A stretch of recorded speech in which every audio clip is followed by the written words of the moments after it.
ભાજપના દિગ્ગજો ચૂંટણી જંગમાં ઉતર્યા. જેપી નડ્ડાએ દાહોદમાં સભા ગજવી. નડ્ડાએ વિરોધીઓને રામ વિરોધી ગણાવ્યા. દાહોદ ખાતે વિજય સંકલ્પ સભાને સંબોધવા માટે ભાજપના રાષ્ટ્રીય અધ્યક્ષ જેપી નડ્ડા આવી પહોંચ્યા.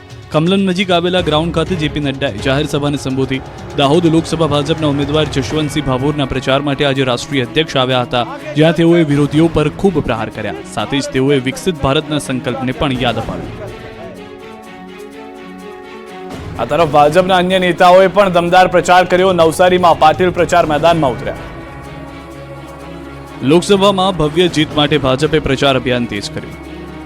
નવસારી લોકસભાના ઉમેદવાર અને પ્રદેશ પ્રમુખ સી.આર. પાટીલ પણ પ્રચાર પ્રસારના મેદાનમાં જોવા મળ્યા.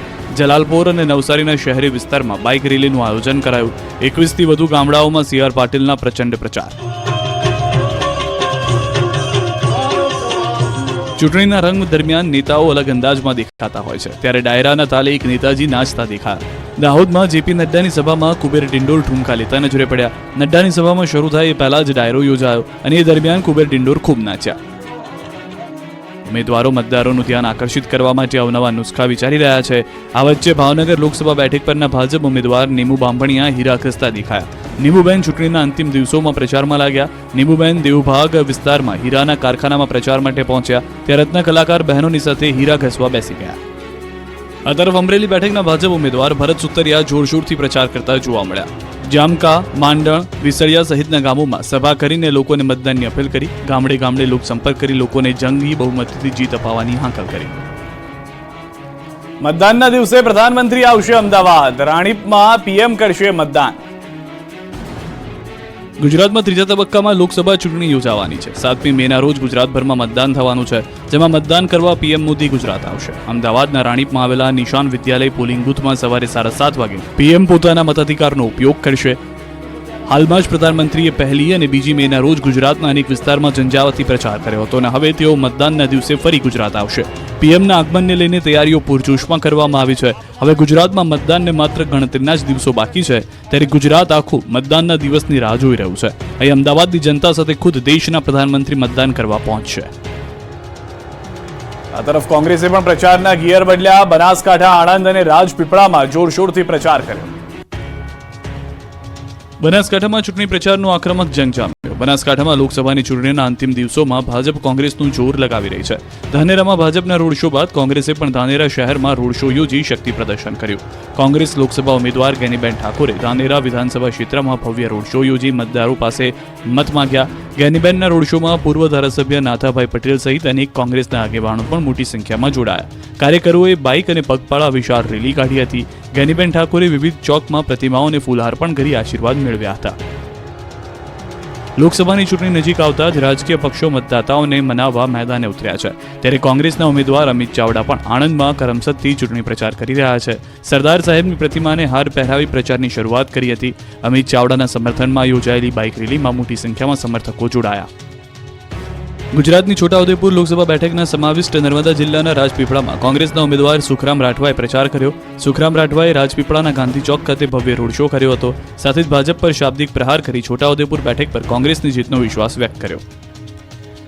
મતદાન નજીક આવતા જ ઉમેદવારોએ દિવસ રાત પ્રચાર શરૂ કર્યો. ભાજપમાં ચૂંટણીનો ધમધમાટ.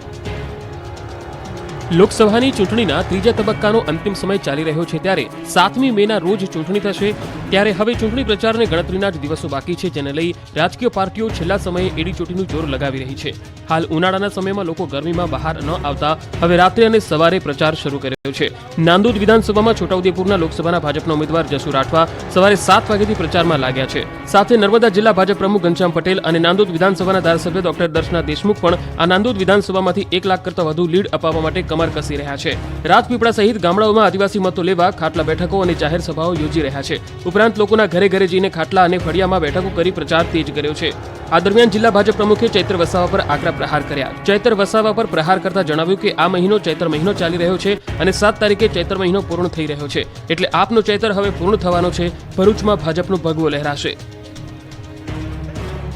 લોકસભામાં ભવ્ય જીત માટે ભરૂચ લોકસભાના ઉમેદવાર મનસુખ વસાવા મતદારોને મનાવવા મેદાને છે. ત્યારે વાલિયામાં વિજય વિશ્વાસની યાત્રા ઘોડા પર બેસી કાઢવામાં આવી હતી. પ્રચારમાં મોટી સંખ્યામાં આગેવાનો, કાર્યકરો સાથે અનેક લોકો ઉપસ્થિત રહ્યા હતા.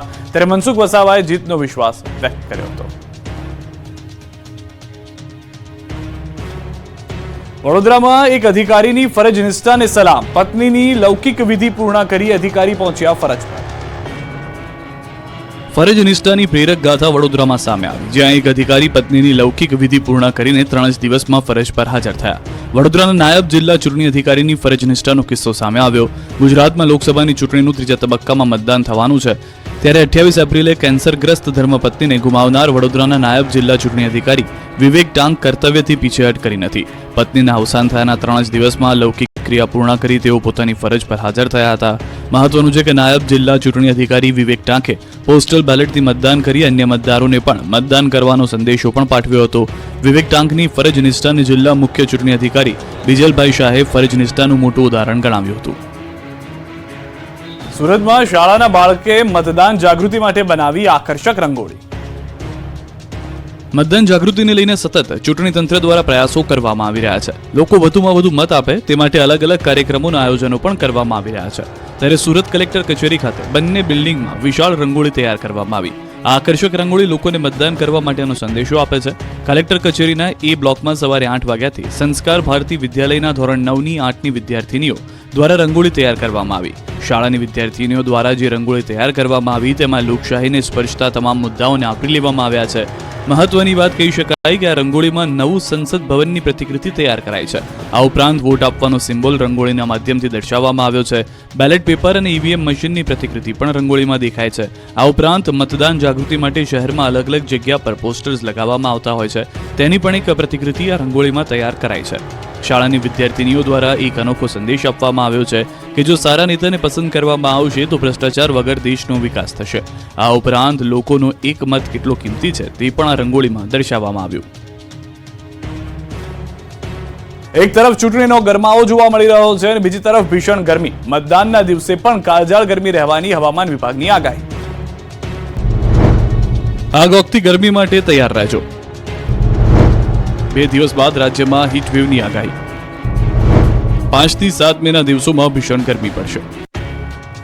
એપ્રિલ મહિનાના અંતથી શરૂ થયેલી ભીષણ ગરમી આગ ઓકી રહી છે. મે મહિનાના શરૂઆતના દિવસોમાં પણ આકાશમાંથી અગનગોળા વરસી રહ્યા છે. આ દરમિયાન હવામાન વિભાગે ફરી આખરી આગાહી કરી. 2 દિવસ બાદ રાજ્યના કેટલાક વિસ્તારોમાં હીટવેવની આગાહી કરવામાં આવી છે. 5મી થી 7મી દરમિયાન રાજ્યમાં કાળઝાળ ગરમી રહેશે. ગુજરાતમાં 7મી મેના રોજ લોકસભાની ચૂંટણીનું મતદાન છે અને મતદાનના દિવસે પણ ભીષણ ગરમીની આગાહી છે. अहमदाबाद की टेम्परेचर स्पेशली 41 से बढ़ के 43 तक जाने का संभावना है और सारे गुजरात राज्यों में 7 तारीख को इलेक्शन है, उस दिन भी मतलब तापमान अधिक ज़्यादा रहने का संभावना है.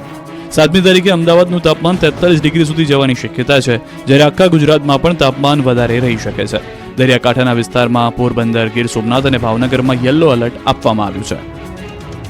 एंड जो कोस्टल एरियाज है, कोस्टल एरियाज के लिए सौराष्ट्र को एंड जो साउथ गुजरात रीजन के कोस्टल एरियाज है उसमें भी हॉट एंड ह्यूमिड वेदर की हम संभावना है. Kutch district, Porbandar, Gir Somnath and Bhavnagar district. Parcel